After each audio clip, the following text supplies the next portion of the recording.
Just had a few thoughts on the pre-built computers, especially the Dell Optiplex 755 small form factor. These can be had for really cheap or free. In the case of both of these, I've got them for free. Um, there is some modding involved and a little bit of soldering. You don't really need power tools, but having like a hole saw and a drill press, as you can see here, can help out quite a bit. Um, the biggest modification you have to make to this to get decent performance is a video card. And as you can see, venting on the side helps quite a bit. But also the big one on this is the modification of the hard drive caddy. In this case, I wanted to keep a 5 terabyte and an SSD for movies. You can see there's a locking tab here with an arrow for the hard drive. There used to be one here, but I actually just cut that off with a grinder, a hacksaw, or a hot razor blade could do the trick. The reason being, if I take this out of here, is that you can see right here that I cut that off flush with there. It's a really tight fit for the video card. You can even see in here where we've had to remove some capacitors, solder in some wires, and use some hot glue to glue everything in place. Basically, we've just simply taken the capacitors off the board and wired them back in sideways. That's actually not that hard if you're decent with soldering. That's just so that you can get the video card in. Then once you've got that soldered and you've got the side of the caddy here cut flat, and the video card is going to have to be a single slot, or in this case we have a dual slot MSI twin fan. I had two fans on there, dual slot GTX 750 Ti. The nice thing about this is there's no external power connection, so it doesn't take very many watts. The layout of the heatsink is just amazing in this case because I was able to put a laptop cooling fan in here, and that cooling fan I was able to wire up to a fan header, a little bit of ghetto rigging. When this is all together,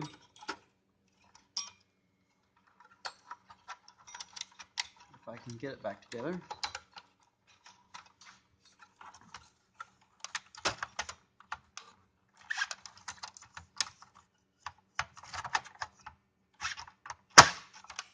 sorry about that.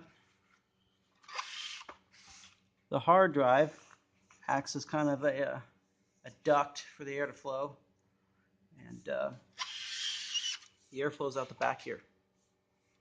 All the mesh in the back from the factory design actually works pretty good. Even though there's only one row here, with the fan being so far away, it finds a way out. Plus, the side panel here for the PCI slots has a bit of mesh in there, so plenty of ways for the heat to escape. Another nice thing about this is it supports up to a Q9550S and possibly a Q9550, but I wouldn't advise that. The S is 65 watts, and this came with a 65 watt dual core. The S series of the Core 2 quads are the exact same as the full-blown 95 watt versions, except for they're only 65 watts, so they do cost a little bit more on eBay. I have a Q8300 or an 8400S in here, which I got for $30 shipped from China, 65 watts. I put in 4 gigs of RAM, which worked all right, but Grand Theft Auto 5 had some random jitters or frame hangs, whatever you call that. So we upgraded that to 1, 2, 3, 4 sticks of 2 gig DDR2 800 for like $30. And then we have underneath this DVD drive, we have a $30 or $40 SSD. The most expensive part of this build would be the 5 terabyte hard drive and the GTX 750 Ti. Both of these are about $130 a piece, so that's still not really bad considering the machine was free. It's just the modding for the capacitors and the venting at the side, and then the most time-consuming mod here is venting the power supply. So there's 3 layers. So the case, the power supply case, I took the power supply apart, found some blown caps, replaced those, cut a slot in the side of the power supply, cut a slot in the side of the case frame, or the backbone, whatever the motherboard mounts to, and then this outer cover here has been vented, and then mesh in there. And if you want a better idea of how that works, there's a power supply in here. You can even see that poking through right there. And then this is the case, and then this is the outer cover right here.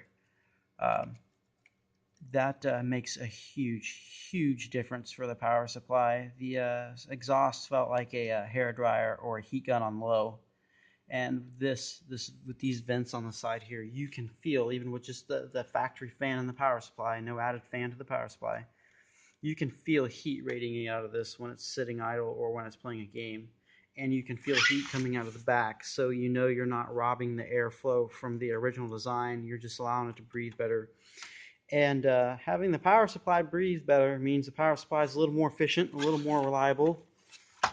And added to that, with a 65 watt quad core instead of a 95 watt, you can have a decent gaming computer that can run games like Grand Theft Auto 5, granted at 720p. This is hooked to a TV at medium low or low medium settings at about, I don't know, anywhere from maybe 28 to 40 FPS. I'm just guessing there, because I'm sure Grand Theft Auto is not a solid like 60 frames a second with something like this. But you know, for $300, that's really not that bad. You know, you got 30 for the CPU, 30 for the SSD, 30 for the RAM, so that's 90. And okay, so maybe 350, something like that.